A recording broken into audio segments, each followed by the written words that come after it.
Hi guys, it's Debbie from Healing from BPD.org, and this is probably one of the most emotional videos that I've made in a long time.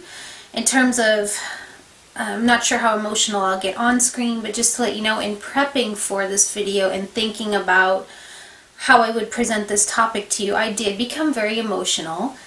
And the reason is because I know that there's a wide range of ages of people that follow me, and men and women, and it doesn't matter what age you're at, this message is for you. But I guess in thinking about my younger self when I was in my early 20s, if you're in that age group or around that age, and you're just starting to learn about your diagnosis, just starting to find out about treatments that are available, I really am gearing that even more specifically towards you today, because that was a really, really hard time in my life, and it is a huge, drastic change from where I am now, and I want to be able to tell you a little bit about what it looked like back then for me.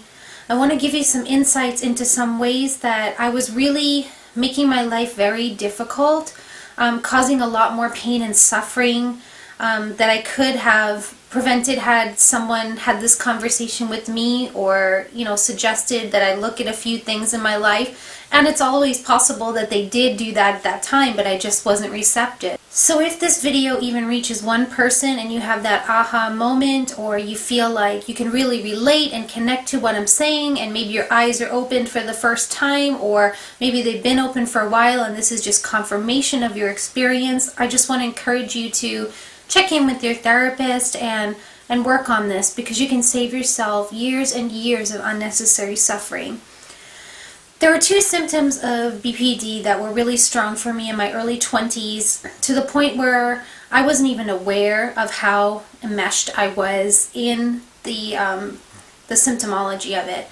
And the two pieces were the paranoid ideation and the fear of abandonment. And the way that this showed up specifically and often is that I would tell myself stories about situations, about relationships specifically, and most often, and other people, that I would make up in my mind, based on things that I had noticed, or things that I had felt, or things that I had thought, often with no evidence. And then I would run with it to the point where I was acting on those thoughts and feelings as if they were facts. So just to give you an example, when I was very young, I got married to an older man. And I often did this. I was very young. I was 18 years old. And if he wasn't paying attention to me, if he went away to go run an errand, all sorts of things, when he did these things, I would literally make up stories in my mind that he was out cheating on me, he was out doing this, he was out doing that. And I would believe it. So there would be no evidence, and I would just completely be convinced based on my own thoughts and feelings that it must be true. And then when he would get home, I would react as if those thoughts and feelings were true, and it caused a whole world of problems. That's not to say that he was a complete angel, but we won't get into that. We're just focusing on, what my peace and perspective was at that point. And I did this with all kinds of things, with jobs, with family members. And over the years, as I began to become aware of it, and it started in a massage therapy school class actually, when one of the teachers said that we all have our own stories, and we have to look at our stories and determine whether we believe them or not, and if we're living as if they're real. And that made me start to question how I was handling life. How I assumed that if I thought something about somebody or a situation, especially in a relationship, and especially in an intimate relationship, that it was automatically true, I was right, there's no doubt about it, and I behaved from that belief system and was often wrong. So a lot of the things we tell ourselves can come from fears, can come from past hurts, can come from all sorts of things. But if we live our lives based on the stories we tell ourselves, and we don't even have evidence to know that they're true, I can't even tell you how much pain and suffering we end up creating in our lives unnecessarily because of that. So I would put those types of thoughts and the emotions actually that come up with believing our own story in emotion mind. I would put into the rational mind the coming up with ideas and challenging the types of thoughts that we have into rational mind.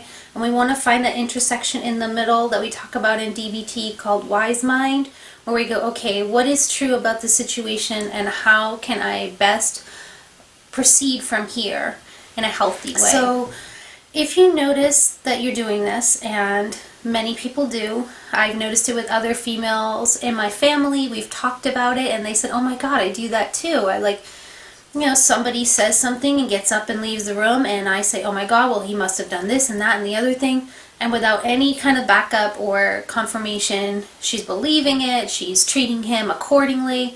It's kind of like when you have a dream about something that happened and then you wake up and you're angry at the person because they were a jerk in the dream and you treat them as if they did what they really did in the dream. It's almost like that. It's almost as illogical as that, but it's something that we do often as emotionally sensitive people or people who have a trauma history, that sort of thing. If I am the one that gets to shake you today to say, let me take a look at the stories I'm telling myself in my relationships and at my job and in different situations to see if I'm just automatically kind of knee-jerk reacting and believing my thoughts, because as you guys know, I always love to say don't believe everything you think. If you can challenge those thoughts this week, do so. If you can challenge the different stories that are coming up in different situations, just look at them. Is there any evidence for this? I think it will be an amazing opportunity to practice reducing suffering. Let me know what you think about this. Can you relate? Does this ring a bell? Does this resonate true with you at all? And if so, how? Thank you, and I will see you guys in the next video or blog post.